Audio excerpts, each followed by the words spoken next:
MPSC men's GS2चं आपण discussion बघत आहे. आत्तापर्यंत आपण पार्ट 1मध्ये 1 ते 75 पर्यंतचे सेट डी मधले प्रश्न बघितलेले आहेत. माझा सेट डी आहे आणि या सेट डी मध्ये 76 पासून पुढचे जवळपास 150 पर्यंतचे सर्व प्रश्न आपण बघणार आहे.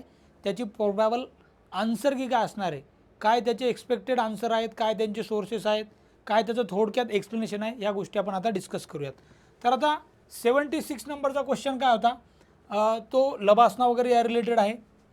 लाल बहादूर शास्त्री अकादमी जी आहे मसुरीची, जे पायाभूत अभ्यासक्रम आणि उजळणी अभ्यासक्रम, ज्याला फाउंडेशनल आणि रिफ्रेशर कोर्स असंही म्हणतो आपण, आयोजित केले जातात, ते भारतीय प्रशासकीय सेवेचे प्रशिक्षणपूर्व म्हणजे प्री एंट्री ट्रेनिंगचं उदाहरण आहे. तर आता हा थोडासा म्हणजे कन्फ्युजिंग पार्ट आहे की प्री एंट्री ट्रेनिंग कोणतं असते, काय असते, परंतु हे फाउंडेशनल याला प्री एंट्री ट्रेनिंग असं म्हणतात. आयकर अधिकारी वगैरे जे आहेत, पोलीस इन्स्पेक्टर, त्यांचं स्किल ट्रेनिंगचं उदाहरण आहे. हे तर कन्फर्म बरोबर आहे. पार्श्वभूमी प्रकारच्या प्रशिक्षणाचे कार्यक्रमाचे उद्दिष्ट हे प्रशिक्षणार्थीचा मानसिक विकास. आता हा मेंटल डेव्हलपमेंट हा वर्ड थोडासा मला थोडा डाऊटफुल वाटला, त्यामुळे मला वाटते की त्याचे उद्दिष्ट हे कोणत्या विशिष्ट प्रकारचे कौशल्य प्रदान करणे हे नसते. आता हे बॅकग्राऊंड ट्रेनिंगमध्ये असं मेंटल ट्रेनिंग कुठे सापडत नाही डायरेक्ट, त्यामुळे मला वाटते की याचा आन्सर 3 हे मोस्ट जे आहे ते करेक्ट असायला पाहिजे. कारण हे चुकीचं दिसते आपल्याला की मानसिक विकास वगैरे असं काय नाही, कारण आपल्याला ते चुकीचं स्टेटमेंट इथे सिलेक्ट करायचं आहे. बाकीचे थोडेसे लॉजिकल वाटतात स्टेटमेंट, पण हे असं मानसिक वगैरे बॅकग्राऊंड ट्रेनिंगमध्ये दिसत नाही आपल्याला. 77 नंबरचा क्वेश्चन जो आहे तो आपल्याला दिसेल की हरित क्रांती, निळी क्रांती वगैरे रिलेटेड आहे. यामध्ये विचारले, भारतात MS स्वामीनाथन हे हरित क्रांतीचे जनक म्हणून ओळखले जातात. आता हा तर परफेक्ट माहीत असतो आपल्याला फर्स्ट स्टेटमेंट. त्यानंतर भारतात निरफाक तुटेज हे निळी क्रांतीचे जनक म्हणून ओळखले जातात, तर हे चुकीचं आहे. मग आता निळी क्रांती जी आहे, ब्लू रिव्होल्यूशन, जे आपल्याला खाली दिसेल बघा इथे, ब्लू रिव्होल्यूशन, याचे फादर कोण जनक म्हणून ओळखले जातात, तर हिरालाल चौधरी आणि अरुण कृष्णन हे ॲक्च्युली निळी क्रांतीचे जनक म्हणून ओळखले जातात, पिवळी क्रांतीचे नाही. मग त्यामुळे ब जर चुकीचं असेल, आपल्याला आता विधाने बघूयात आपण. फिक्स माहिती बरोबर, ब चूक, वरील सर्व बरोबर नाही येणार, म्हणजे केवळ हे डायरेक्ट आन्सर येऊन जाईल आपल्याला तिथे. बाकी सॅम पित्रोदा आपल्याला माहिती ते information technology related, national knowledge commission वगैरे त्या रिलेटेड व्यक्ती आहेत. सो मग हा सिम्पल क्वेश्चन होता, एलिमिनेशनने तुम्हाला आन्सर येणे शक्य होते तिथे. नेक्स्ट बघा, सुप्रशासन म्हणजेच द ॲडमिनिस्ट्रेटर, सॉरी हा खालचा वेगळा आहे. सुप्रशासन म्हणजे काय, गुड गव्हर्नन्स. आता गुड गव्हर्नन्समध्ये अडथळे कोणते आहेत, बॅरियर्स कोणते आहेत ते बघायचं आपल्याला.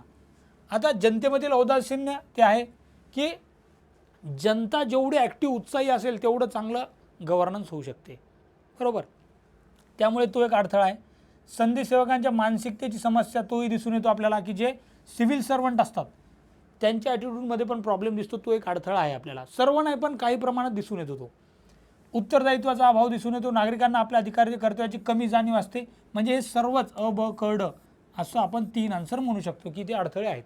नेक्स्ट बघा, द ॲडमिनिस्ट्रेटर या नावाने त्रैमासिक जनरल कोण काढते, हे डायरेक्ट फॅक्च्युअल आहे आणि माहिती आपल्याला लबासना, जे लाल बहादूर शास्त्री प्रशासन प्रबोधिनी जी आहे आपली IAS लोकांच्या ट्रेनिंगसाठी, ती काढते द ॲडमिनिस्ट्रेटर. नेक्स्ट बघा, व्हाईट रिव्होल्यूशन रिलेटेड म्हणजेच धवल क्रांती जी आहे, श्वेत धवल क्रांती, त्यामधील अयोग्य विधान. आता सर्वात महत्त्वाचं काय की योग्य विचारलं का अयोग्य विचारलं त्याला पहिल्यांदा आपण अंडरलाईन करायला पाहिजे. मग यामध्ये बघा, आता कोणतं इथे अयोग्य आहे, भारतातील दुधाच्या घनपदार्थाची आयात संपली आणि भारतात अनेक परदेशी देशांना दूध पावडर निर्यात करण्यास सुरुवात. हे लॉजिकल स्टेटमेंट बरोबर आहे, कारण ते त्याचं एम होतं आणि ते अचीव पण झालं होतं आपलं. दुग्ध उद्योगाने पायाभूत सुविधाचा विस्तारित झाल्या, आधुनिक झाल्या, दुग्धजन्य गरजा स्थानिक पातळीवर पूर्ण केल्या जातात, हे बरोबर आहे. मग अयोग्य कोणतं आहे का, तर नाही. मग म्हणजे वरीलपैकी कोणते अयोग्य नाही, याचं उत्तर येईल 4. नेक्स्ट बघा, सर्वोत्तम सार्वजनिक धोरण निर्मितीची प्रक्रिया खालीलप्रमाणे आहे. मग आता सार्वजनिक धोरण आपण जे पब्लिक पॉलिसी बघतो ती हे करताना आपल्याला दिसेल की सर्वप्रथम काय, ती अग्रदर्शी आणि बहिर्दर्शी असली पाहिजे पहिल्यांदा. नंतर आपल्याला दिसेल ती नाविन्यपूर्ण आणि लवचिक पण असली पाहिजे, पुराव्यावर आधारित असलीच पाहिजे, अनुभवात्मक प्रकरणे असलीच पाहिजे आणि पद्धतशीर मूल्यमापन आणि पुनरावलोकन, म्हणजे कंटिन्युअस त्याच्यात फीडबॅक पण असला पाहिजे, काय चुका झाल्या, काय बरोबर असायला पाहिजे. हे सर्वच घटक आपल्याला दिसतात की सर्वोत्तम जर बनवायचे असेल तर या सर्वच गोष्टी दिसणार आपल्याला, की एक व्हिजनरी असली पाहिजे पुढची वगैरे. त्यामुळे याचं उत्तर आपल्याला दिसेल की 4, A B C D हे सर्वात बरोबर आहे तिथे. नेक्स्ट बघा, वेबरचा ब्युरोक्रासी मॉडेल जो आहे नोकरशाहीचा, त्याच्यात कोणकोणते घटक समाविष्ट आहेत ते आपल्याला बघायचे आहेत. श्रेणीबद्ध रचना माहिती आपल्याला हायरार्की असते. डिव्हिजन ऑफ वर्क म्हणजे कामाची विभागणी पण दिसेल आणि कार्याच्या अंमलबजावणीसाठी लिखित नियम हे आपल्याला दिसतील. आता लोकनियोजन वगैरे समाज स्तरावर वगैरे अशाबद्दल काही वेबर बोललेला नाही आहे. त्यामुळे मग ABC कुठे दिसते इथे 4 मध्ये. So 4 is the correct answer. Next बघा PMO जे म्हणतो आपण पंतप्रधान कार्यालय, त्याबद्दल कोणते सत्य आहेत ते बघायचे आपल्याला. आता ती स्टाफ एजन्सी आहे का, तर नक्कीच आहे. लाईन एजन्सी म्हणजे पोलीस लाईन जी असते तशी लाईन एजन्सी असते. हिच्यात वेगवेगळे डिपार्टमेंट असल्यामुळे त्याला स्टाफ एजन्सी म्हणतो आपण. ती एक बिगर संविधानिक संस्था आहे का, येस म्हणू शकतो आपण, कारण ती संविधानात मेन्शन नाही आहे. ठीक आहे. त्याच्या अधिकार क्षेत्रात काही संलग्न आणि दुय्यम कार्यालय आहेत का, जसे ऑटोमिक एनर्जी वगैरे जे आहेत तसे कार्यालय येतात संलग्न, मग ते आहेत. गव्हर्नर जनरल व्यक्तिगतच्या सचिवाची जागी जानेवारी 1950 मध्ये आली कधी, तर नाही, ती आधी 47 मध्येच एक्झिस्टिंग म्हणजे तयार झालेली होती PMO ऑलरेडी. त्यामुळे ABC कुठे दिसते आपल्याला 3 मध्ये दिसते. सो मग ब क बरोबर आहे या ठिकाणी आपल्याला दिसून येईल. 84 नंबरचा क्वेश्चन बघा, हा कशा रिलेटेड विचारतो आपल्याला, की ब्रिटिश काळातील सचिव व्यवस्थेच्या संदर्भातील कोणत्या जोड्या बरोबर आहेत. आता सचिवालयाच्या व्यवस्थेच्या संबंधित जर दिसेल आपल्याला तुम्हाला, तर याच्यातली जर व्हीलर समिती बघितली तर ही जनरली जी ते पोलीस सिस्टीमबद्दल म्हणजे स्थापन करण्यात आली होती. सो मग माझ्या माहितीप्रमाणे हा जर सोडला तर बाकीच्या सगळ्या ज्या कमिट्या आहेत त्या सेक्रेटरिएट लेवलच्याच होत्या. म्हणजे मॅक्सवेल कमिटी जर दिसली आपल्याला तर तेव्हाची जी इम्पेरियल सेक्रेटरिएट सिस्टीम होती, सर्व्हिस होती, त्या रिलेटेड होती. तर मग त्यामुळे मग आपल्याला दिसतील की बाकीच्या तर आहेत. व्हीलर एक थोडी डाऊटफुल वाटते. त्यामुळे मग ACD जे असेल ऑप्शन म्हणजे 3 हे मला मोस्ट करेक्ट वाटते. आता काही जण म्हणू शकतात की police system is also part of secretariat वगैरे, परंतु माझ्या माहितीप्रमाणे याचं 3च आन्सर द्यायला पाहिजे. तरी आता आयोग जर काही वेगळं आन्सर देत असेल तर आपण ते पण बघू शकतो. परंतु सध्या मला वाटते की 3चं आन्सर मोस्ट प्रोबॅबल आन्सर मला वाटते. 85th बघूयात आपण, जो डायरेक्ट आपल्याला दिसेल की ऑल इंडिया सर्व्हिसेस जे म्हणतो आपण, अखिल भारतीय सेवा, त्यांची निष्ठा कोणात असते, म्हणजे एक IAS ऑफिसर आहे बरोबर. तो आता ॲक्च्युली युनियन गव्हर्नमेंटने UPSC रिक्रूट करते, पण तो महाराष्ट्रासारख्या राज्यात काम करतो. त्यामुळे मग केंद्र आणि राज्य या दोन्हीकडे त्यांची निष्ठा जी आहे ती दुभंगलेली दिसते आपल्याला. त्यामुळे आन्सर 3 येणार याचं. बालकांसाठीचे राष्ट्रीय धोरण जे 2013चं होतं नवीन, तिथे 16 वर्ष होता का घटक, नाही, कारण तिथे 18 वर्षापर्यंत दिसते आपल्याला. 18 एजपर्यंतच्याला चिल्ड्रन, बालक असं म्हणलेलं आहे तिथे. बालकांसाठीचं जे धोरण होतं त्याच्यात मानसिक, भावनिक, बौद्धिक, सामाजिक आणि सांस्कृतिक विकास एकत्रितपणे घ्याव्यास असं मार्गदर्शक तत्व आपल्याला तिथे दिसून येते. त्यामुळे त्याचं विधान ब हे कन्फर्म बरोबर आहे. त्याच्यामुळे त्याचा आन्सर 86चं 2 आपल्याला दिसून येईल. 87 बघा, मूलतः नागरी सेवेचे करारबद्ध आणि नागरी सेवा म्हणजे कोव्हिनेटेड आणि नॉन कोव्हिनेटेड असं आपल्याला दिसेल बघा इथे इंग्लिशमध्ये, कोव्हिनेटेड आणि नॉन कोव्हिनेटेड. तर हे ॲक्च्युली सर्वात प्रथम आपल्याला दिसते की असं डिस्टिंग्विश केलं होतं त्यांनी डिव्हिजन. भारतीय करारबद्ध सेवात नंतर मग त्या ज्या महत्त्वाच्या होत्या कोव्हिनेटेड त्या ICS म्हणून नावारूपास आल्या, हे पण बरोबर आहे. ॲटकिन्सन आयोगाने आपल्या अहवालात अशी शिफारस केली होती की करारबद्ध तसेच नसलेले असे नागरी सेवांची द्विस्तरीय पद्धत बंद करा, आणि मग त्यांनी साम्राज्यिक, प्रांतिक आणि दुय्यम नागरी अशी त्रिस्तरीय पद्धत सांगितली होती. म्हणजे याहून आपल्याला दिसतील की सर्वच विधाने जी आहेत ती बरोबर आहेत. त्यामुळे त्याचा आन्सर दिसेल आपल्याला या ठिकाणी 4 असा आन्सर आपण म्हणू शकतो. 88 नंबरचा क्वेश्चन बघा, मॅकॉले समिती जी होती त्याच्याबद्दल चुकीचं विधान आपल्याला इथे शोधायचं होतं. आणि मग तिथे आपल्याला दिसेल की मॅकॉले समितीच्या अहवालाने ICSचा तत्त्वज्ञान आणि पाया घातला, हे बरोबर आहे. मॅकॉले समितीच्या अहवालाच्या आधारे भारतीय नागरिकसाठी पहिली स्पर्धा परीक्षा इंग्लंडमध्ये. आता ॲक्च्युली इथे खूप मायन्यूट त्यांनी चूक केलेली आहे की ती ॲक्च्युली जुलै 55 नाहीतर ती मे 55 असं आपल्याला दिसून येते. त्यामुळे मग हे स्टेटमेंट थोडंसं चूक दिसते आपल्याला. The Indian service of engineer, Indian veterinary वगैरे ती 1899 मध्ये झालेली होती. सो मग यामुळे आपल्याला दिसेल की चुकीचं विधान 2 म्हणायला काही हरकत नाही ते. नेक्स्ट बघा, स्वातंत्र्य प्राप्तीनंतरच्या काळात खालीलपैकी कोणते घटक जिल्हाधिकाऱ्याच्या प्रतिष्ठा आणि अधिकारात घट होण्यास कारणीभूत झाले आहेत. आता यामध्ये मोस्ट इन्क्लुसिव्ह आन्सर जरी घेतला आपण तरी चालून जाईल. मग याचं उत्तर आहे ना, मी आधीच सांगतो 3 और 4 असू शकते. परंतु आता जर लॉजिकली बघितलं आपण बघा, तर शासनाच्या जे एंड्स आणि ऑब्जेक्टिव्ह याच्यात बदल झाले. आता वेलफेअर स्टेट जे म्हणतो आपण, कल्याणकारी राज्य, यामुळे पण त्यांचा रोल थोडा कमी झालेला दिसतो आपल्याला, ठीक आहे.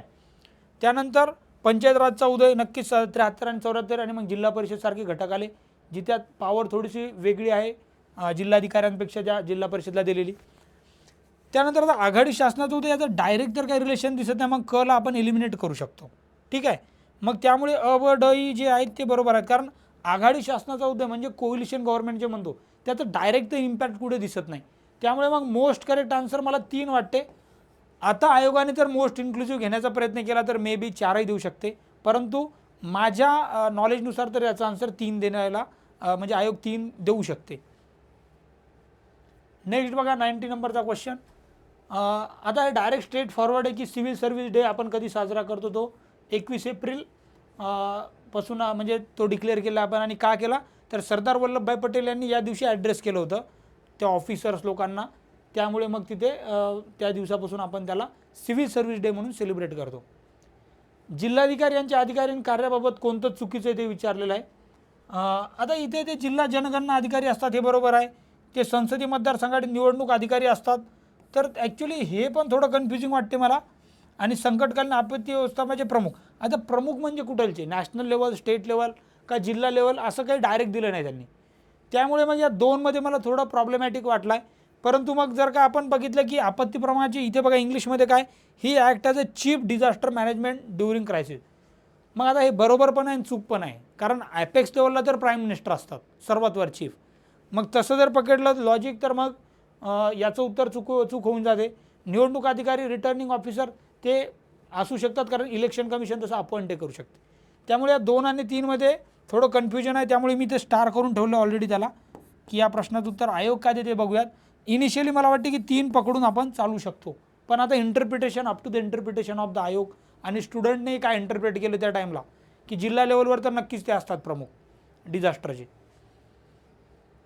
नेक्स्ट बघा 92 नंबरचा क्वेश्चन. अभ्यासक व त्यांनी नव लोक व्यवस्थापन या संज्ञेकरता उपयोगात आणलेल्या संज्ञा. आता हे तर स्ट्रेट फॉरवर्ड आहे, आपल्याला माहिती आहे ख्रिस्टोफर हुड यांना न्यू पब्लिक ॲडमिनिस्ट्रेशनचे आपण मेन उद्गाते म्हणतो आपण, की त्यांनी यूज केले होते त्याच्यावर काम. त्यानंतर ऑसबॉर्न आणि गॅबलर यांचं एंटरप्रेन्योर गव्हर्नमेंट किंवा रिइन्व्हेंटिंग गव्हर्नमेंट हे पुस्तकच आहे त्यांचं, रिइन्व्हेंटिंग गव्हर्नमेंट, त्यामुळे ते डायरेक्ट लागून जाते. तशा जरी 2 जोड्या लावल्या तुम्ही तर तुम्हाला दिसेल की डायरेक्ट त्याच्याहून आन्सर तुमचं येऊन जाते. एचं यप जर तुम्ही केलेलं तिथे क्लिक आणि सीचं जर का जी केलं इथे, तर तुमचं बऱ्यापैकी आन्सर इथे करेक्ट इथेच येऊन जाते त्या ठिकाणी, ठीक आहे. बाकीच्या मग तुम्ही लावून घेऊ शकता, जे म्हणजे ख्रिस्टोफर पोलिड जे आहे त्यांचं मॅनेजरलिझम वगैरे ह्या गोष्टी आपल्याला माहीत आहेत त्या ठिकाणी. सो मग याचा आन्सर काय येईल, एक आन्सर येऊन जाईल या क्वेश्चनचं. नेक्स्ट बघा बिहेवियरलिझम म्हणतो जे आपण, जे वर्तनवादी दृष्टिकोन संदर्भात खालील कोणती विधाने बरोबर आहेत. मग आता याच्यात आपल्याला असं दिसून येईल की सर्वच विधाने जे आहेत ते बिहेवियरलिझमबद्दल दिसतील. आता मी हे इंग्लिशमध्ये मुद्दाम वाचतो की it is connected with the scientific study of human behaviour, वैज्ञानिक, हे बरोबर आहे. स्टार्टेड बाय कोण केले तर चेस्टन बर्नार्ड यांनी केले, आणि नंतर ते हर्बर्ट सायमन जे आहेत त्यांनी त्याला जास्त विकसित केलं. नंतर it's literature is mostly descriptive, ते पण आपण स्टडी केलं तर आपल्याला माहिती आहे की डिस्क्रिप्टिव्ह आहे. आणि स्टेटस ऑन इन्फॉर्मल रिलेशन, त्यामुळे मग सर्व ज्याचे दिसतात ABCD हे योग्य विधाने आणि एक त्याचा आन्सर आपण म्हणू शकतो बरोबर, ठीक आहे. नेक्स्ट प्रश्न बघूयात आपण. 94 नंबरचा क्वेश्चन बघा, खालीलपैकी कोणते विधान चुकीचं आहे. आता चुकीचं कोणतं इथे, 93 मध्ये लॉर्ड वेलस कॉर्नवॉलिसद्वारे सेवांची पुनर्रचना केली गेली, हे स्टेटमेंट पण बरोबर आहे. लॉर्ड वेलस यांनी 1806 येथे कनिष्ठ अधिकाऱ्यांच्या नोकरीपूर्वीच्या काळातील प्रशिक्षण देण्यासाठी कलकत्ता येथे हेलबरी महाविद्यालय, आता नावावरूनच कळते की कलकत्त्यात तर नसणारच, ते कुठं होतं तर ते लंडनमध्ये होतं ॲक्च्युली, त्यामुळे डायरेक्ट बी स्टेटमेंट तर फिक्स चुकीचं कळलं आपल्याला. सो मग बघा ए बरोबर म्हणल्यावर हे कॅन्सल झालं आणि बी चुकीचं म्हणल्यावर हे कॅन्सल झालं, म्हणजे केवळ बी आपण म्हणू शकतो. तरी बाकीचे बघून घेऊ. 1853 मध्ये ईस्ट इंडिया कंपनी भारतातील करारबद्ध नागरी सेवेचे अगदीच आगळे वेगळे असे वैशिष्ट्य स्वीकारलं, ते आपल्याला दिसते की तिथे मग वेगवेगळ्या सर्व्हिसेसचे ओपन सिव्हिल सर्व्हिसेस वगैरे असल्या, ओपन कॉम्पिटिशन वगैरे, त्याच्यानंतर ते चेंजेस पण झालेले दिसतात आपल्याला. त्यानंतर 61चा भारतीय नागरिक सेवा नामकरण वैधानिक मान्यता दिली वगैरे, हे पण बरोबर आहे. त्यामुळे आपल्याला दिसेल की फक्त बी, केवळ बी हेच चुकीचं आहे या ठिकाणी स्टेटमेंट. 95 बघा, जी आपली Indian institute of public administration आहे त्या रिलेटेड स्टेटमेंट दिसतात आपल्याला. IIPA जे म्हणतो आपण, IIPA. आता यामध्ये दिसेल तुम्हाला सत्यविधान बघा, ॲपलबी यांच्या शिफारसीनुसार 54 मध्ये ती नवी दिल्ली स्थापन झाली का, तर नक्कीच झाली होती. ही संस्था पूर्णतः शासकीय का, तर नाही, थोडी ऑटोनॉमी आहे त्याला. त्यामुळे मग ब ला आपण एलिमिनेट करू शकतो. ब ला जर एलिमिनेट केलं आपण तर आपलं डायरेक्ट आन्सर येऊन जाते ए आणि डी. मग आता सी का चुकीची आहे. ही संस्था केवळ केंद्र शासनामधील रिफ्रेशर कोर्स करते का, तर असं काही नेसेसरी नाही, फक्तच केंद्र. ही संस्था विद्यापीठातील लोकप्रशासन याचे अभ्यासक्रम देखील आयोजन करते का, तर नक्कीच करते. ठीक आहे. सो मग ए आणि डी हे आपल्याला डायरेक्ट इथे आन्सर दिसून येईल. नेक्स्ट बघा, महाराष्ट्राच्या महानगरपालिकेसंबंधित खालील विधाने विचारात घ्यायची आपल्याला. आता यामध्ये दिसेल की कोणत्याही समितीच्या सभापती किंवा उपसभापतीने लागोपाठच्या 2 सभा बोलवण्यात जर का कसूर केली तर राज्य शासन त्याच पदावरून दूर करू शकते. डायरेक्ट जर का तुम्ही अधिनियम जरी चेक केला महानगरपालिका 1949चा, तर तिथे डायरेक्ट हे कलम दिसते. आणि त्याच कलमाच्या भागामध्ये दुसरा पार्ट जो आहे तिथे ते पुन्हा निवडून येण्यास पात्र नसतात असं दिलेलं आहे. त्यामुळे ब चूक आहे. त्यामुळे एक याचा करेक्ट आन्सर आहे 96. हे डायरेक्ट बेअर ॲक्टमध्ये पण तुम्ही जाऊन चेक करू शकता. नेक्स्ट बघा, भारतात जे FRBM ॲक्ट म्हणतो आपण, fiscal responsibility and budget management act, म्हणजेच मराठीमध्ये वित्तीय जबाबदारी, तो 2003 मध्ये मंजूर झाला आहे. आपल्याला डायरेक्ट माहीत असते, PYQ पण बऱ्याचदा येऊन गेले त्यावर. खालीलपैकी कोणत्या राज्यांचा स्वेच्छाधीन अधिकार नाही. आपल्याला माहीत आहे की अध्यादेश काढणे जे आर्टिकल 123 याच्यासाठी आणि 213 तिकडे आपल्याला राज्यपालांसाठी, प्रेसिडेंट 123, 213 तिकडे, आणि तिकडे ते काउन्सिल ऑफ मिनिस्टरच्या सल्ल्यानुसारच काढतात, ते स्वतःचा स्वेच्छाधीन अधिकार नाही. त्यामुळे बाकीचे सगळे स्वेच्छाधीन अधिकार आहेत, म्हणजे राष्ट्रपती शासन लावणे, विचारार्थ राखून ठेवणे, ते बिल जे आपल्याला राष्ट्रपतींच्या परवानगीसाठी, किंवा मग मुख्यमंत्र्याकडून माहिती मागवायची, त्या गोष्टी ह्या डिस्क्रिशनरी आहेत, त्या त्यांच्या विवेकाधीन आहेत. अधिकार आहे तो, हा नाही आहे. त्यामुळे 2 याचं करेक्ट आन्सर येईल त्या ठिकाणी. 99 नंबरच्या क्वेश्चनमध्ये जोड्या लावायच्या आहे, ते स्ट्रेट फॉरवर्ड आहे. आर्टिकल्स माहीत पाहिजे फक्त तुम्हाला की 163 मध्ये काय दिलेलं आहे, राज्यपालास सहाय्य देण्यासाठी मंत्रिमंडळ आहे, माहिती आपल्याला. 164 काय, तर मंत्र्याबाबत इतर तरतुदी आहेत. 166 मध्ये काय, तर राज्य सरकारचे कामकाज चालवणे, आणि 167 मुख्यमंत्र्याचे कर्तव्य. त्यामुळे 2 आन्सर आपल्याला डायरेक्ट दिसून येईल, इथे करेक्ट आन्सर आहे. आता महाधिवक्ता याच्या संबंधित थोडेसे एक हा चांगला स्टेटमेंट आपण म्हणूयात. महाधिवक्ता व त्यांचे कार्यालय राज्य शासनाच्या हितसंबंध बचाव व संरक्षण करते आणि राज्य शासनात आपली धोरणे ठरवतात आणि त्यांची अंमलबजावणी करण्यास मौल्यवान असे कायदेशीर मार्गदर्शन करते. आता इथे काय चुकू शकते, ट्रॅप काय इथे, तर इथे आपल्याला दिसेल अंमलबजावणी, पण इथे काय करायचे, त्यांना फक्त लीगल कायदेशीर मार्गदर्शन करायचे. त्यामुळे हे बरोबर आहे. महाधिवक्ता फौजदारी खटल्यात आरोपी व्यक्तीचा बचाव राज्य शासनाच्या परवानगीशिवाय करू शकत नाही, हे पण बरोबर आहे. सेकंड स्टेटमेंट डायरेक्ट लक्ष्मीकांतमध्ये जसं तसं दिसेल तुम्हाला, हे डायरेक्ट लक्ष्मीकांतमध्ये स्टेटमेंट दिलेलं आहे सेकंड, त्यामुळे हे डायरेक्ट करेक्ट आहे. त्यामुळे दोन्ही विधाने बरोबर आहेत असं आपण म्हणू शकतो. नेक्स्ट क्वेश्चन दिसावा तुम्हाला, मुख्य सचिव या पदाबद्दल दिलेला आहे. चीफ सेक्रेटरी वगैरे यावर चांगले प्रश्न आलेले आपल्याला दिसतात या ठिकाणी. आता 4 स्टेटमेंट चेक करूयात आपण, यामध्ये कोणतं आपल्याला बरोबर आहे चेक करायचं आहे. तर यामध्ये आपल्याला दिसेल इथे या ठिकाणी की मुख्य सचिव या पदाचा हुकम ब्रिटिश राजवटीत केंद्र सरकारमध्ये झाला, ते बरोबर आहे. हाफ स्टेटमेंट बरोबर आहे. या पदाची निर्मिती 1787 मध्ये झाली का, तर नाही, ती 1799 मध्ये झाली. सो त्यामुळे हे स्टेटमेंट आपल्याला चुकीचं दिसते. इथे 1799 मध्ये झालेली आहे ती डायरेक्ट. मुख्य सचिव राज्याच्या मुख्यमंत्री आणि राज्यपाल यांचा प्रधान सल्लागार असतो का, तर राज्यपालांचे वेगळे सल्लागार असतात, त्यांचं तिथे तेवढा रिलेशन नाही. मुख्य सचिव हे राज्य शासनाचे सर्वात ज्येष्ठ केडर पद असून भारताच्या अग्रगाम तालिकेत 21व्या स्थानी, तर हे चुकलं आहे. 21वं नाही तर ते 23वं स्थानी दिसेल आपल्याला. सो मग इथे 23वं पाहिजे होतं. मुख्य सचिवाचे पद हे vice chief of army staff commanders यांच्या बरोबरीचे आहे का, तर नक्कीच बरोबर आहे. आणि हे दोन्ही जे आहे ते व्यक्ती आणि त्यांच्यासोबत अधिक काही हे 23व्या नंबरला आहेत पदतालिकेमध्ये. सो त्यामुळे फक्त आपल्याला ड स्टेटमेंट म्हणजे आन्सर 3 या ठिकाणी बरोबर दिसेल आपल्याला या क्वेश्चनचं. सो म्हणजे यामध्ये हाफ स्टेटमेंट थोडे बरोबर आणि सेकंड पार्ट जो तो चुकीचा असं देण्याचा ट्रेंड इथे आपल्याला या क्वेश्चनच्या पॅटर्नमध्ये दिसून येतो. नेक्स्ट बघा, राज्यपालांच्या नियुक्ती संबंधित सरकारी आयोगाने कोणती कसोटीची शिफारस केली नाही. आता ते जीवनाच्या एखाद्या क्षेत्रातील प्रतिष्ठा असावा, राज्याबाहेरील असावे, सक्रिय राजकारणी नसावे, हे सर्व सांगितलेले आहेत. मग राहतो चौथंच उत्तर यामध्ये. राज्यपालांची नियुक्ती अशी त्यांनी काही कोणती समिती सांगितली नव्हती अशी की पंतप्रधान, गृहमंत्री, लोकसभेचे सभापती, संबंधित राज्याचे मुख्यमंत्री, असं काही सांगितलेलं नव्हतं. त्यामुळे ते आपल्याला चुकीचं दिसेल त्या ठिकाणी. नेक्स्ट बघा, खालीलपैकी कोणतं विधान चुकीचं आहे, राज्यघटना राष्ट्रपतींना त्यांच्या विवेकाधारे कोणतेही कार्य करण्याचा अधिकार देत नाही. आता इथे बघा कोणतेही, हे थोडं डाऊटफुल वाटलं मला इथे, तरी आपण खालची चेक करूयात. एखाद्या गंभीर किंवा निंदनीय अथवा भ्रष्टाचाराशी निगडीत गुन्ह्याचा आरोप असलेल्या व्यक्तीला मंत्री बनण्याच्या संदर्भात सल्ला राज्यपालांना देण्यापासून मुख्यमंत्र्यांना घटनात्मकदृष्ट्या कोणताही प्रतिबंध करू शकत नाही.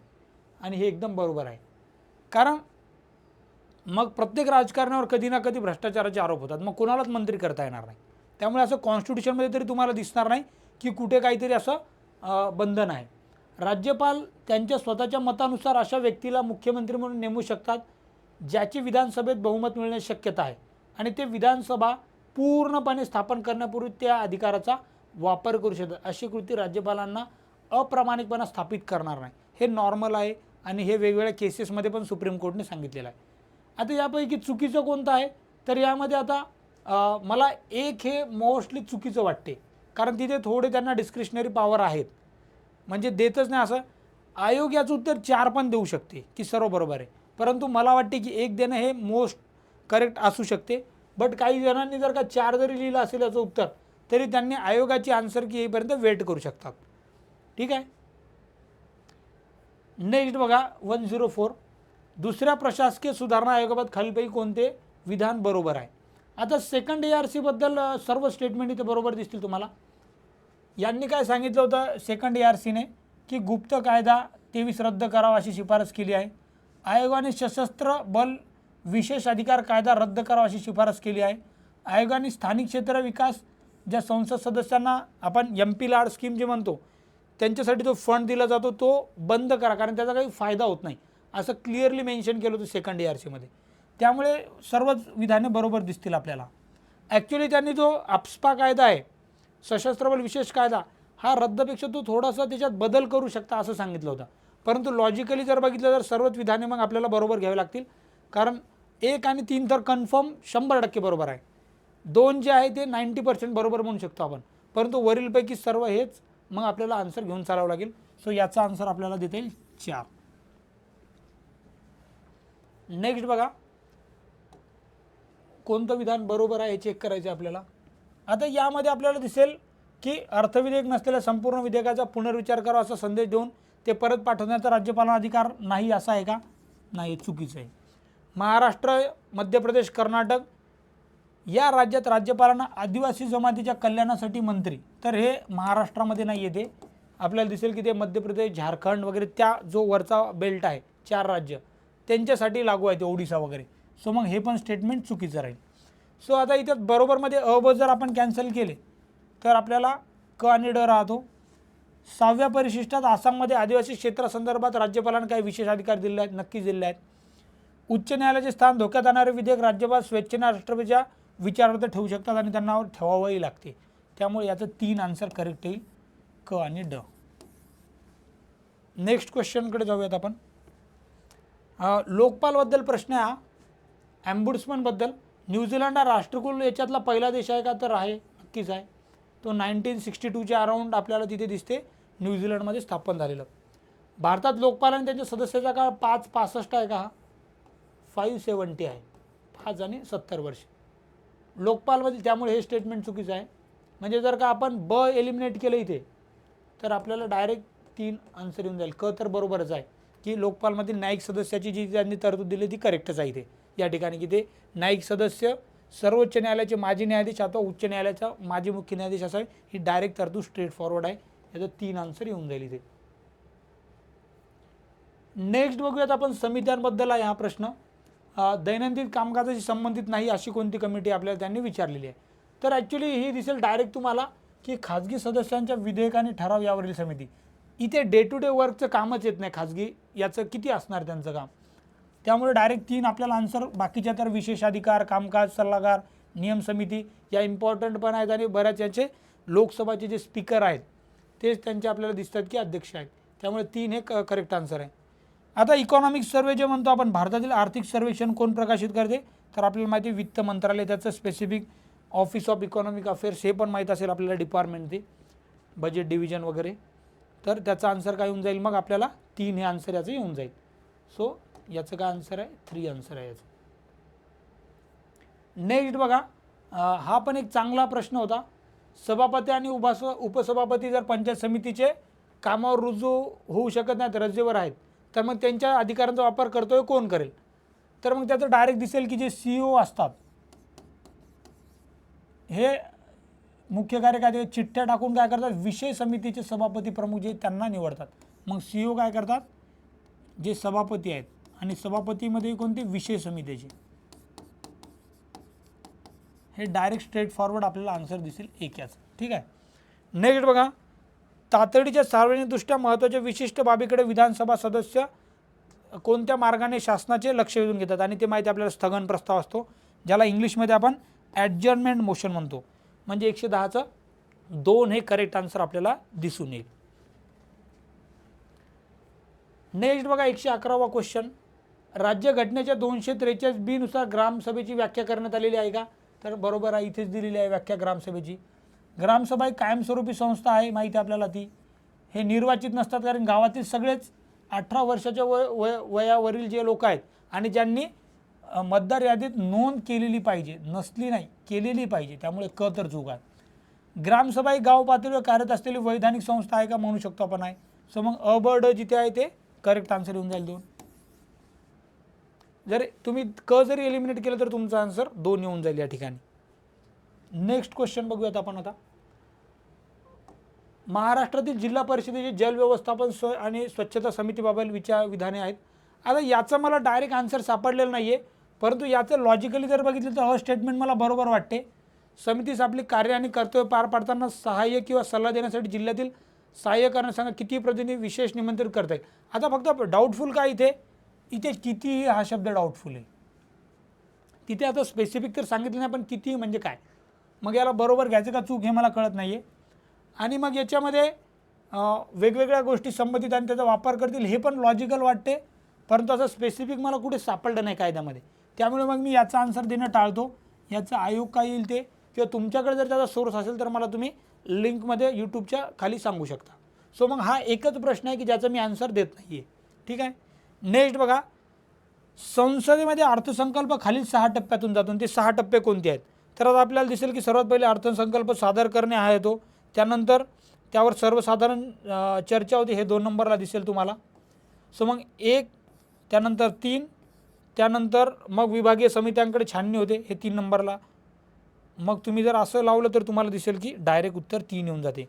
1, 3, 2 हे पहिले जरी तुम्ही इनिशियल लावले, बाकीचे तर आपल्याला सगळे प्रोसिजर माहीतच आहे त्याचे, की सर्वात शेवटी वित्तीय विधेयकाला मंजुरी देतो आपण, ज्याला इंग्लिशमध्ये आपण passing of finance bill. Passing of finance bill म्हणजे डायरेक्टली आपण म्हणू शकतो की बजेट पास झालेलं आहे आपलं, तिथे अर्थसंकल्प पास झाला. सो मग याचा आन्सर काय येईल? 3 हे करेक्ट आन्सर येईल याचं. नेक्स्ट बघा, खालील विधाने विचारात घ्या. महाराष्ट्रातील महानगरपालिकांचे 4 गटात वर्गीकरण केलं जाते. आता किती गटात करतात त्यांचं, तर बरोबर 4 गटात करतात. त्यातले वर्गचे आहेत का, ह्या तर आहेत नक्कीच. आणि नुकतेच महाराष्ट्र शासनाने जालना नगर परिषदेची श्रेणीवाढ केली का, तर रिसेंटली तुम्ही करंटमध्ये वाचलं असेल, येस केली. त्यामुळे मग 2 आपण त्याचा आन्सर घेऊ शकतो की केवळ अ ब क म्हणजेच जेवढे पर्याय दिले ते सर्व बरोबर आहेत तिथे. नेक्स्ट बघा प्रश्न, महाराष्ट्र लोकायुक्त विधेयक जे 2022 त्या संबंधित विधाने आहेत. आता डिसेंबर 2022 मध्ये मांडलं का, येस. डायरेक्ट PIBच्या वेबसाईटवर जरी गेले तुम्ही तर तुम्हाला सर्व ही इन्फॉर्मेशन मिळून जाईल तिथे. त्याने महाराष्ट्र लोकायुक्त आणि उपलोकायुक्त अधिनियम बदलला का, तर इथे एक चुकलं आहे, इथे 1971चा अधिनियम बदलला.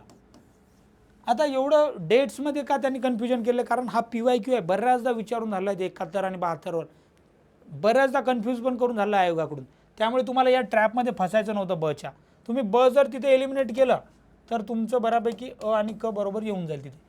आणि निवड समितीमध्ये मग अध्यक्ष व सदस्यांची राज्यपालाद्वारे केली जाते, हे पण बरोबर आहे. निवड समितीमध्ये 3 व्यक्ती नाही तर जास्त व्यक्ती आहेत तिथे, पार तिचे म्हणजे सभापती वगैरे हे सर्वच जण आहेत, त्यामुळे ड पण चुकीचं आहे. त्यामुळे 4 याचा आन्सर या ठिकाणी आपल्याला दिसून येईल. नेक्स्ट प्रश्न बघूयात आपण. हा पण एकदम इन्फॉर्मेशन बेस होता की डायरेक्ट जोड्या लावता आल्या पाहिजे. आपल्याला माहिती आहे जिल्हा नियोजन समिती यामध्ये डीमध्ये आहे, ZEमध्ये महानगर नियोजन समिती आहे, क्यूमधून आपण महानगरपालिकांचं गठन करतो. सो मग असं जर लावलं आपण तर डायरेक्ट आपला आन्सर 3 येऊन जाईल इथे या ठिकाणी. ठीक आहे, म्हणजे या इथे दिसून येईल तुम्हाला. सो मग हा डायरेक्ट आर्टिकल्स जे आपल्याला दरवर्षी प्रश्न PYQ असतात त्यामुळे आपण चांगले केलेले असतात. असा प्रश्न आला तर सोडवायला तुम्हाला थोडं त्यासाठी वाचनही गरजेचं आहे. आता पेसा कायदा रिलेटेड उद्दिष्ट नाही असं विचारलं त्यांनी, तर यासाठी स्वशासन प्रदान करणे, पारंपरिक हक्क जोपासणे, ग्रामसभा सर्व कामकाजाचे केंद्र बनवून हे सर्व त्याचे म्हणजे इम्पॉर्टंट थिंग आहेत. पण आदिवासी क्षेत्रामध्ये स्वायत्त विभाग निर्माण करणे हे त्याचं काही उद्दिष्ट नाही. मग 3 हे जे आहे चुकीचं उद्दिष्ट नाही, हे 3 याचं उत्तर या ठिकाणी आपल्याला दिसून येईल. नेक्स्ट बघूयात आपण क्वेश्चन, जो 74व्या घटना दुरुस्ती रिलेटेड प्रश्न आहे. या वैशिष्ट्यांबाबत खालील विधाने विचारात घ्यायची आहेत आपल्याला. त्यामध्ये आपल्याला दिसेल की जिल्ह्यातील पंचायत आणि नगरपालिकांचे निर्वाचित सदस्य त्यांच्यामधून जिल्हा नियोजन समिती 4 पंचवार्षिक सदस्य निवड करतील असं कायद्यात म्हटलेलं आहे. तर असं कायद्यात काही म्हटलेलं नाही आहे. महानगर क्षेत्रातील नगरपालिकांचे निर्वाचित सदस्य आणि पंचायत अधिकाऱ्यांच्या महानगर 3/4. आता हे तुम्ही म्हणसाल की सर 3/4 4 पंचमांश कुठेतरी वाचलेलं आहे आम्ही, बरोबर. मग चुकीचं का म्हणता तुम्ही? दोन्ही विधाने चुकीची. त्याच्या मागचं रिझन कळायला पाहिजे तुम्हाला. इथे काय विचारले? घटना दुरुस्तीबद्दल विचारले. कारण त्या घटना दुरुस्ती स्पेसिफिकली मेन्शन आहे की याबद्दल जे काही तुम्हाला कंपोजिशन करायचं आहे ते ती स्टेट गव्हर्नमेंट ठरवेल. ते अमेंडमेंटमध्ये नाही टाकलेलं. ती पॉवर राज्य सरकारवर दिलेली आहे. मग महाराष्ट्र शासनाला वाटलं की ते 3/4 पाहिजे, कर्नाटक गव्हर्नमेंटला वाटलं की वेगळं पाहिजे, तर ते त्यांना तेवढं फ्रीडम आहे. त्यामुळे दोन्ही स्टेटमेंट इथे आपल्याला चुकीचे दिसून येतात या प्रश्नामध्ये. नेक्स्ट प्रश्न बघा, सोपा आहे. खालीलपैकी कोणत्या योजना शहरी विकास संबंधी आहेत? आता या सर्वच योजना आहेत, म्हणजे स्मार्ट सिटी, स्वच्छ भारत अर्बन, अमृत मिशन, हृदय मिशन, हे जे काय हेरिटेज डेव्हलप करायचं सिटीचे त्यासाठी आहे. अमृत मिशन पण आपल्याला माहिती आहे की जे रॅपिड ट्रान्सपोर्ट म्हणतो ना आपण, मेट्रोसारख्या गोष्टी वगैरे, त्यासाठी अमृत मिशन दिसते आपल्याला. सो मग 4 याचं करेक्ट आन्सर आपण घेऊ शकतो. नेक्स्ट बघा, वेगवेगळे आयोग दिलेले आहेत ते स्टेट रिऑर्गनायझेशनसाठी, राज्य पुनर्रचनेसाठी, आणि त्यांच्या डेट्स. आता हे सोपं आहे. यामध्ये आपल्याला माहिती आहे धारा आयोग जो आहे तो जून 48 मध्ये आला होता सर्वात पहिले.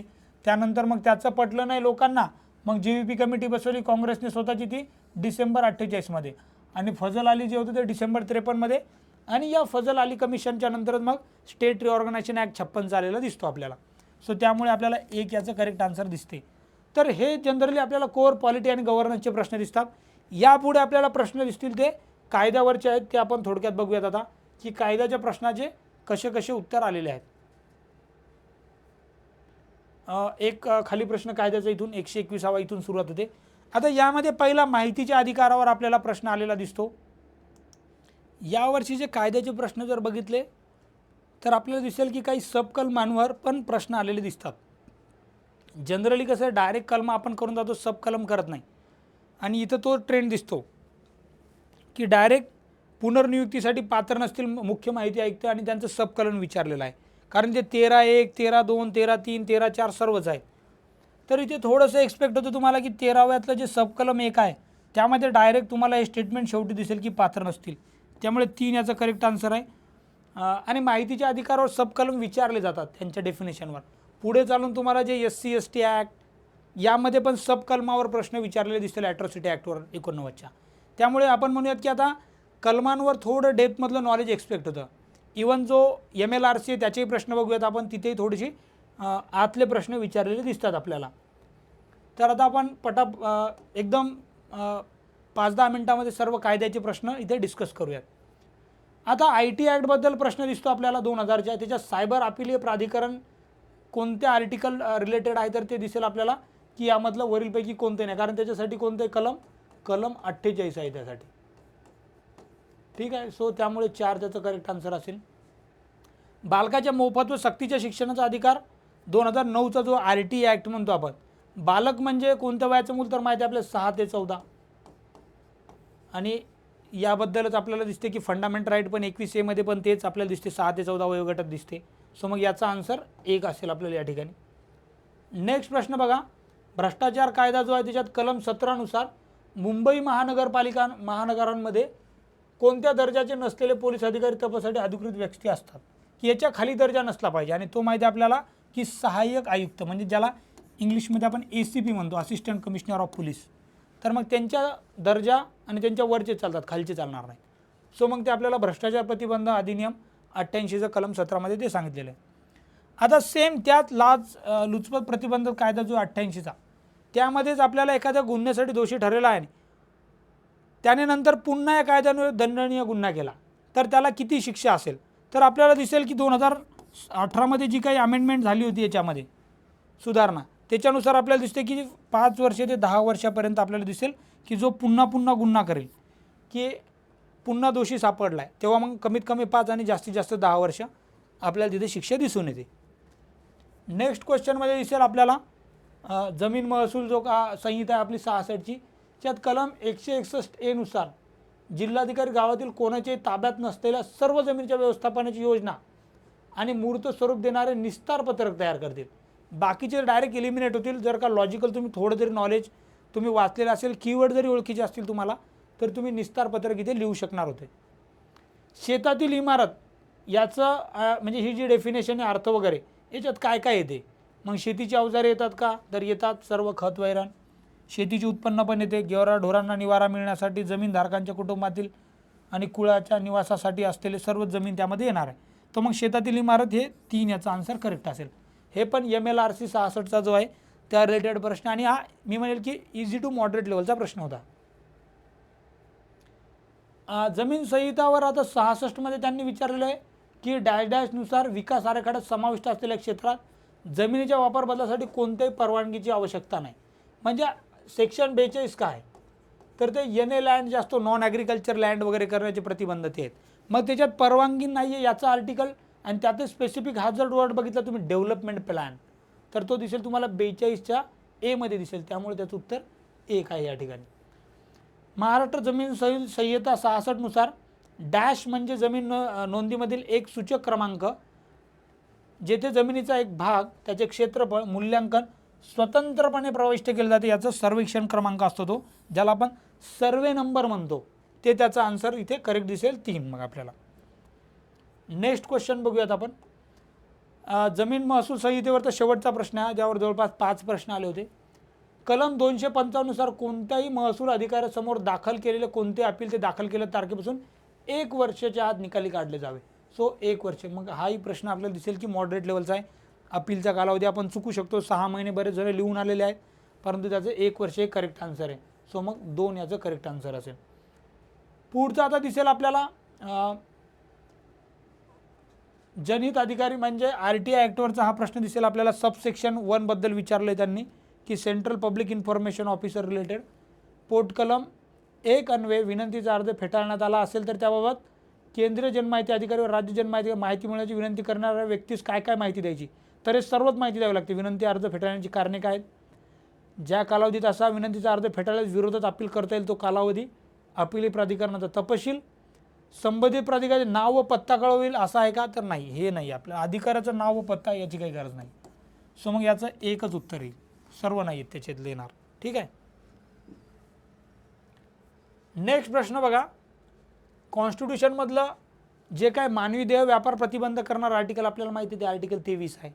सो मग आर्टिकल 24मध्ये तर आपल्याला माहिती आहे की ते लहान मुलांना फॅक्टरीमध्ये काम करण्यापासून प्रतिबंध करते. सो मग 3 याचं करेक्ट आन्सर असेल. कोणताही लोकसेवक जो अनुसूचित जाती जमातीचा सदस्य नसेल आणि अनुसूचित जाती जमाती अत्याचार प्रतिबंधक अधिनियमाचे पालन करण्यात हेतुपुरस्सर कसूर करत असेल तर त्यास डॅश एवढी कारावाची शिक्षा होऊ शकते व ती 1 वर्षापर्यंत वाढू शकते. तर तिथे 6 महिने हे करेक्ट आन्सर असेल. म्हणजे 6 महिन्यापासून तर 1 वर्षापर्यंत ती वाढू शकते. सो त्याचं एक उत्तर येईल 133चं. नेक्स्ट प्रश्न बघा. 1980च्या दशकात जे आपण म्हणतो PIL, तर PILचे जनक कोण आहेत ते विचारले तिथे. तर आपल्याला माहिती आहे ते VR कृष्ण अय्यर आणि PN भगवती जे आहेत, म्हणजे 3 याचं करेक्ट आन्सर येऊन जाईल तिथे. जस्टिस VR कृष्ण अय्यर आणि जस्टिस भगवती हे PILचे, आणि त्यालाच आपण ज्युडिशियल ॲक्टिव्हिजमचं पण रोल प्रोडक्ट म्हणतो आपण त्याच्यात. ठीक आहे. कायद्याचे राज्य या तत्वाचे जनक हा PYQ बऱ्याचदा कंबाईनला पण विचारून झाला. सर एडवर्ड कोक आपल्याला माहिती आहे, उत्तर 2 आहे 135चं. नेक्स्ट क्वेश्चन दिसेल तुम्हाला SC/ST ॲक्टवरचा 89चा. या कायद्यानुसार मग आपल्याला त्यांनी स्पेसिफिक विचारलं की पीडित व्यक्तीला किंवा त्याच्यावर अवलंबून असलेल्या व्यक्तीला किंवा साक्षीदाराला खटला सुरू असताना शेवटपर्यंत न्याय मिळवण्यासाठी पूर्ण संरक्षण, तपास, चौकशी आणि खटल्यादरम्यान प्रवास आणि देखभाल खर्च प्रदान कोणत्या याच्यात दिलेलं आहे, तर त्यासाठी सेक्शन आहे 15A आणि त्याचा सबक्लॉज 6, म्हणजे किती स्पेसिफिक विचारलेलं आहे यामध्ये आपल्याला कळून जाईल. मग याचं उत्तर 4 येईल या ठिकाणी. नेक्स्ट प्रश्न बघा, SC/ST ॲक्टवरच 89च्या यामध्ये विशेष न्यायालय म्हणजे कलम 14च्या उपकलम 1 अंतर्गत स्थापन झालेले अनन्य विशेष न्यायालय जे केवळ या कायद्याच्या अंतर्गत गुन्ह्याचा खटला करतो. मग त्याच्यासाठी आपल्याला दिसेल की जे डेफिनेशनचा पार्ट आहे त्याच्या सेक्शन 2(1) आणि त्याच्यामध्ये BD, म्हणजे याचं एक आन्सर येऊन जाईल. हे बघा तिथे दिसेल तुम्हाला 2A BD. नेक्स्ट प्रश्न बघा, जे ज्येष्ठ नागरिकांचा जो कल्याणासाठी 2007चा अनुनियम आहे, अधिनियम, त्याच्या कलम 7चा जो आहे त्यात कलम 5 अंतर्गत देखभाल करण्याच्या आदेशावर निर्णय घेण्यासाठी राज्य सरकार प्रत्येक उपविभागासाठी एक किंवा अधिक काय करणार तर ट्रिब्युनल करणार विभागासाठी. बऱ्याच जणांनी स्पेशल कोर्ट दिलं पण नाही, ट्रिब्युनल हे त्याचं आन्सर असणार आहे. सो 4 हे याचं करेक्ट आन्सर आहे. अस्पृश्यतेच्या कारणावरून कोणत्या व्यक्तीस इस्पितळात प्रवेश देण्यास नकार दिल्यास नागरी हक्क संरक्षण पंचावन्न जो कायदा आहे जास्तीत जास्त किती कारावास देणार तर 6 महिने आणि इथे 6 मंथ्स आणि जास्तीत जास्त 500 रुपये ही शिक्षा होते त्या ठिकाणी, दंडाची शिक्षा. त्यामुळे एक याचं उत्तर आपल्याला दिसून येईल. आता अगेन नागरी हक्क संरक्षणबद्दल अगेन एक प्रश्न दिसतो इथे आपल्याला की कोणत्यानुसार अनुसूचित जातीला संविधानाच्या अनुच्छेदमध्ये 366(24) मध्ये नेमून दिलं आहे. तर त्याचंही आपल्याला दिसेल की सेक्शन 2B हे आपल्याला तिथे डायरेक्ट दिसून येते. DB आपण जे म्हणतो कलम 2 मधलं ते करेक्ट उत्तर तिथे दिसून येईल आपल्याला. म्हणजे त्या ठिकाणी आपल्याला दिसेल की डेफिनेशनचा जो पार्ट आहे सेक्शन 2चा त्यामध्ये DB मध्ये त्याचं जे काही आपल्याला अनुच्छेद आहे त्याचा रेफरन्स दिसतो. मग त्यामुळे 2 याचा आन्सर येईल. आता नेक्स्ट आहे पर्यावरण संरक्षण अधिनियम 1986. याच्या मोठ्या शीर्षकात जे मेजर टायटल असते त्याच्यात काय तर स्टॉकहोम कॉन्फरन्स जी आहे, कारण सर्वात पहिले 1972 मध्ये जी कॉन्फरन्स झाली ती त्याचा रेफरन्स तिथे देण्यात आलेला आहे. सो त्यामुळे याचा आन्सर 2 असेल या ठिकाणी. 142 क्वेश्चन मानवी हक्काचं संरक्षण अधिनियम जो 1993 यावर 1-2 प्रश्न आपल्याला दिसतात की डायरेक्ट विचारले जातात. यात कलम 30 नुसार मानवी हक्कांच्या उल्लंघनामुळे उद्भवलेल्या गुन्ह्यांचा जलद खटला चालवण्यासाठी राज्य सरकार उच्च न्यायालयाच्या मुख्य न्यायाधीशाच्या संमतीने आणि अधिसूचना काढून प्रत्येक जिल्ह्यासाठी एक कोणतं तर सत्र न्यायालय ज्याला आपण सेशन कोर्ट म्हणतो असल्याचं नमूद करते डायरेक्ट. हे स्ट्रेट फॉरवर्ड आहे, याचंही उत्तर आपल्याला माहीत असणे आवश्यक आहे. पर्यावरण संरक्षण कायद्याचं जे प्रकरण 3 आहे त्यामध्ये समाविष्ट असलेले कलम कोणते आहेत ते विचारले, ते 7 ते 17 आहे. हाही PYQ बऱ्याचदा विचारून झालेला आहे, त्यामुळे हा तुम्हाला माहीत असणे खूप गरजेचं होतं त्या ठिकाणी. नेक्स्ट प्रश्न दिसेल आपल्याला RT ॲक्टवर 2009च्या शिक्षकांच्या कर्तव्यांसंबंधित कोणता आर्टिकल ते विचारलेला आहे. आणि वेगळे कलम जे आहेत ते सर्व चुकीचे आहेत, कारण याच्यासाठी कलम कोणते तर कलम 24 मध्ये त्यांचे कर्तव्य दिलेले आहेत. त्यामुळे नन ऑफ द अबो वरीलपैकी कोणते नाही असं 4 याचा आन्सर येईल या ठिकाणी. माहितीचा अधिकार अधिनियम 2005 RT ॲक्ट यात सक्षम अधिकारी लोकसभेबाबत कोण आहेत तर ते लोकसभेचे सभापती किंवा त्याला अध्यक्ष आपण म्हणू शकतो, म्हणजे स्पीकर ऑफ द लोकसभा. ठीक आहे, तर त्यामुळे त्याचं उत्तर 3 येऊन जाईल 145चं. 145 झालेलं आहे. 146 आणि 147ची स्लाईड याच्यातून मिस झालेली आहे, त्या 2चं मी नंतर खाली आन्सर टाकतो कमेंटमध्ये. पुढचे प्रश्न बघूयात आपण. 148 149 केंद्रीय दक्षता आयोग कायदा 2003च्या कलम 4(1) नुसार जे केंद्रीय दक्षता आयुक्त आणि इतर दक्षता आयुक्त राष्ट्रपतीद्वारे ते होतात, पण त्या समितीची शिफारस करणारे अध्यक्ष कोण असतात तर तिथे पंतप्रधान यांची समिती असते ती. सो याचं 4 उत्तर येईल. प्रशासकीय न्यायाधिकरणी राज्यघटनेच्या पुढील अनुच्छेदाप्रमाणे स्थापन होतात. आता कोणता अनुच्छेद आहे त्याच्यात तर आपल्याला माहिती आहे की 323A मध्ये दिलेलं आहे ते, ज्याला आपण ॲडमिनिस्ट्रेटिव्ह ट्रिब्युनल्स इंग्लिशमध्ये म्हणतो. त्याच्यासाठी आर्टिकल कोणते 323 आहे. सो त्याच्यामुळे याचा आन्सर 149 ते 3 आहे. शेवटचा प्रश्न जो दिसेल तो पुन्हा आपल्याला जमीन महसूल संहिता 66च्या संदर्भात विचारलेला आहे. आता यावरचे स्टेटमेंट थोडी कन्फ्युजिंग होते की भोगवटादारांचे अधिकार सशर्त आहेत, तर येस त्याच्यात काही शर्ती आहेत. त्यांना अधिकार हे काही ॲब्सोल्यूट मिळालेले नाही, त्याच्यावर काही शर्ती लागू आहेत. गावातील साईटमधील जमिनीवर काही प्रकरणांमध्ये बघा, काही प्रकरणांमध्ये जमीन महसूल आकारला जाणार नाही, तर असं डायरेक्ट स्टेटमेंट दिसेल तुम्हाला जर का तुम्ही स्पेसिफिक बेअर ॲक्ट बघितलं तर. कायद्याच्या कलम 131 अन्वये दिलेली सनद 5 वर्ष जमीन झाल्यानंतर जप्त करते, तर असं काही नाही आहे. असं जप्ती वगैरे काही केलं जाणार नाही लायसन. त्यामुळे अ आणि ब म्हणजे 3 हे याचं करेक्ट आन्सर आपल्याला दिसेल. अशा प्रकारे जे माझ्याकडे अवेलेबल सर्व प्रश्न होते ते आपल्याच्याने इथे डिस्कस झालेले आहेत. अशा प्रकारे GS2चा पेपर आपण डिस्कस केला आन्सर की ॲटलिस्ट पेपर 3 आणि पेपर 4चेही आन्सर की सोबत येण्याचा मी लवकरात लवकर प्रयत्न करतो. तरी तुम्ही याचे मार्क कॅल्क्युलेट करा. तुम्हाला काय वाटते, काय चुका आहेत त्या कमेंटमध्ये तुम्ही सांगू शकता. तर भेटूयात आपण नेक्स्ट पेपरच्या डिस्कशनमध्ये. थँक्यू.